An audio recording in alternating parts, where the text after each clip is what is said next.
This is not just the story of a girl. This is the story of a revolution, wrapped in a school uniform. A story of courage that came from the unlikeliest of places, a remote valley under siege by terror. A story that reminds us that even a child can defy armies, bullets, and fear itself. Her name is Malala Yousafzai, and if you think you know her story, think again. Malala was born on July 12, 1997, in the picturesque Swat Valley of Pakistan, once known as the Switzerland of the East for its breathtaking mountains and lush green landscapes. She was born into a Pashtun Muslim family, where many girls were married off as teenagers and education for girls was often seen as unnecessary. But not in Malala's house. Her father, Ziauddin Yousafzai, was a teacher, poet, and activist. He believed in the power of education. He ran a small school, and from the moment Malala could talk, she was part of classroom discussions.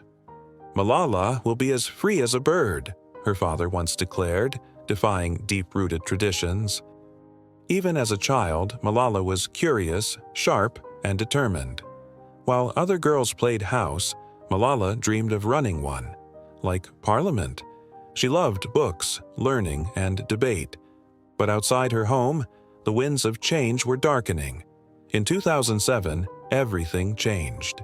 The Taliban, a brutal extremist group, began taking control of Swat Valley. At first, they disguised themselves as protectors. But soon, their true face emerged. They bombed schools, beheaded dissenters, whipped women in public, and issued chilling radio announcements declaring, "Girls must stop going to school, or they will be punished." Fear spread like wildfire. In a span of just 1 year, over 400 schools for girls were destroyed. But 11-year-old Malala didn't bow. She refused to stop going to school. In 2009, under the pseudonym Gul Makai, she began secretly writing a diary for BBC Urdu, detailing life under the Taliban's rule. "I had a terrible dream last night," she wrote. "I dreamt that my school was no more. But I realized it wasn't just a dream, it was becoming reality." Her words, raw and fearless, reached thousands. People started noticing. So did the Taliban. By the time she was 14, Malala was giving television interviews, speaking at public events, and meeting foreign diplomats. Her voice had become a threat. And the Taliban does not tolerate threats. They made a chilling decision. They put Malala on their kill list. It was October 9, 2012, an ordinary school day for Malala. She had just finished her classes and was riding the bus back home with her friends, laughing and talking like any other teenager. The atmosphere was light, innocent. Then, everything changed. A group of masked men stopped the bus. One climbed aboard. "Who is Malala?" he demanded. No one spoke. No one moved, but somehow, everyone knew. The man looked around. Malala didn't hide. One of the girls looked toward her, and in that single glance, her identity was given away. A single bullet pierced through Malala's left eye socket and exited her shoulder. 2 other girls were injured. The Taliban thought they had silenced her. They thought wrong. Malala was rushed to a hospital in Peshawar. Her condition was critical. Her skull was shattered. Her brain was swelling. She was in a coma. The Pakistani army quickly moved her to a military hospital in Rawalpindi. But the world had already taken notice.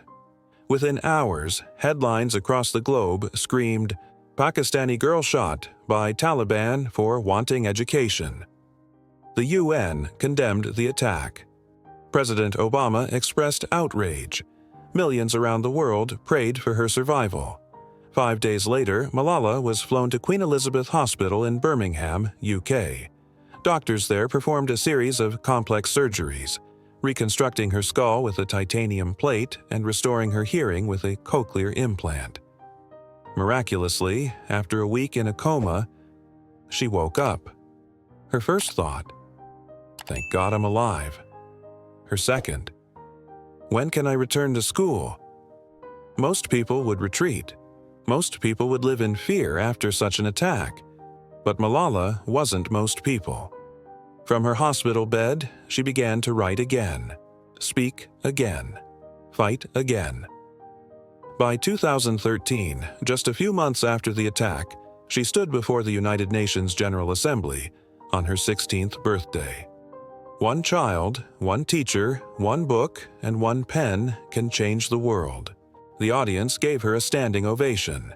But she didn't stop there. She co-authored the international bestseller, I Am Malala. She established the Malala Fund, advocating for girls' education globally.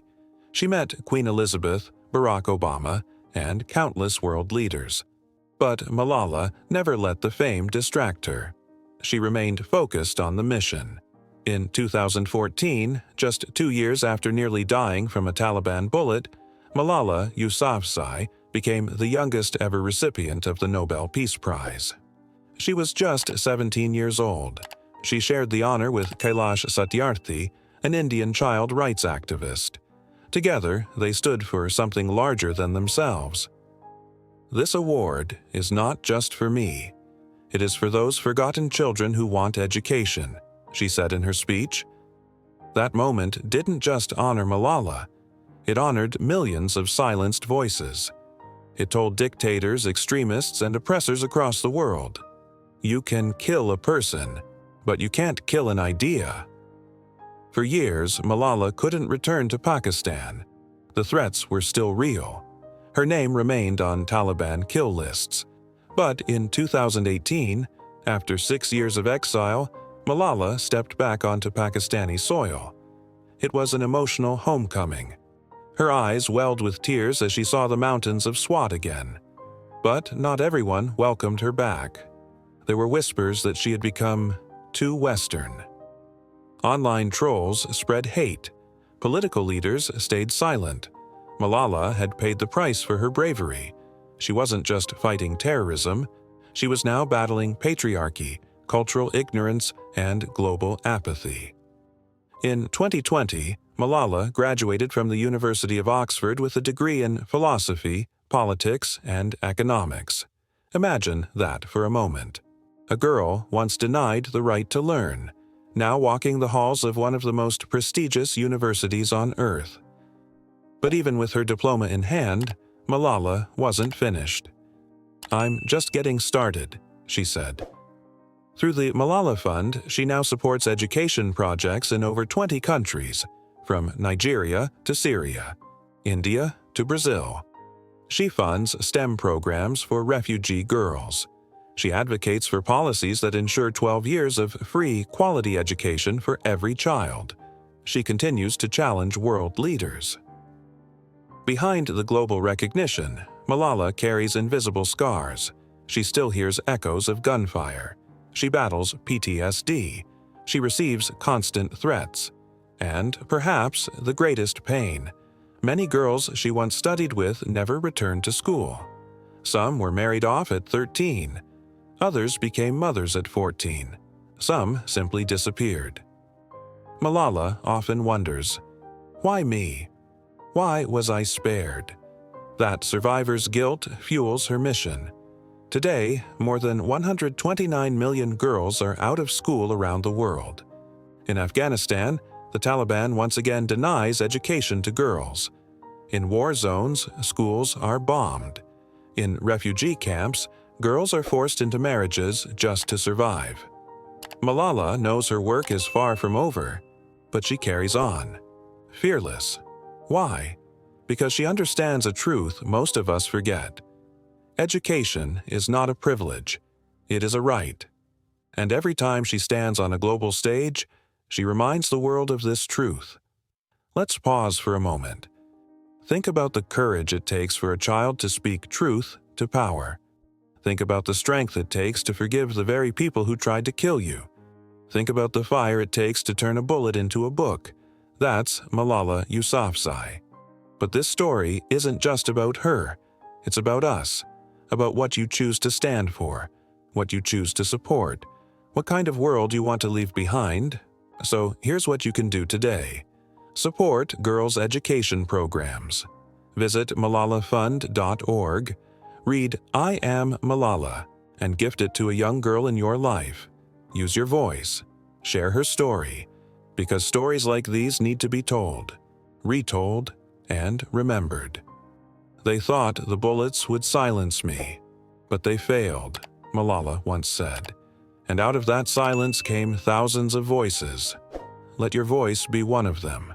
If Malala's journey moved you, if her courage inspired you, if you believe in the power of one voice to change the world, then hit that like button, subscribe to this channel, and share this video. Let's flood the internet with stories that matter, because sometimes the most powerful weapon in the world is a girl with a book.